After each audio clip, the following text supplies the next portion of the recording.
টিএমএডির সম্মানিত সচিব মহোদয় তার লাইব্রেরিয়ান হলরুমে আমাদের নিয়ে বসেছিলেন। উনি আমাদের নিয়ে যেটা আলোচনা করেছেন যে আমাদের দাবি 5টা, 5 দফা দাবির মধ্যে 1 নম্বর দাবি 1089টি বাছাইকৃত এমপির ফাইল প্রধান উপদেষ্টার কার্যালয়ে আমরা পাঠিয়েছিলাম। এটা প্রধান উপদেষ্টার কার্যালয় মহোদয় ফাইল করে প্রধান উপদেষ্টা রেখেছেন ওনাকে যে আজকে সন্ধ্যার পরে অথবা আগামীকাল সাথে হবে। আর বাকি দাবি দেওয়া আমাদের শিক্ষা উপদেষ্টা মহোদয় দেশের বাইরে আছেন, উনি 7 তারিখে আসবেন।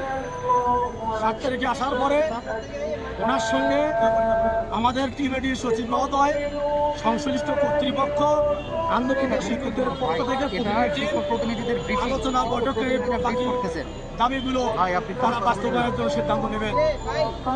এখন আজকের এই আন্দোলনরত শিক্ষকদেরকে আপাতত সচিব মহোদয়ের অনুরোধে আমরা এই লং মার্চ আন্দোলন কর্মসূচিতে রাস্তায় যে অবস্থান করছে শিক্ষক ভাইরা, এদেরকে ওনার অনুরোধেই আমাদের কেন্দ্রীয় কমিটির সিদ্ধান্ত মোতাবেক অবস্থান ধর্মঘটের স্থানে আমরা নিয়ে যাওয়ার জন্য সিদ্ধান্ত নিয়েছি।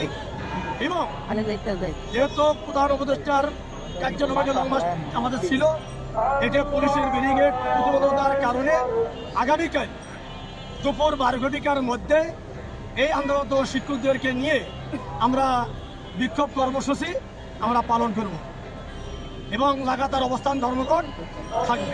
লং মার্চ যে কর্মসূচি এটা আপাতত এখান থেকে আমরা স্টপেজ করে আমরা অবস্থান আন্দোলনের শিক্ষক প্রতিনিধি তারা সূচিত সামনে আমরা আগে যেখানে ছিলাম ওখানে আমরা থাকবো।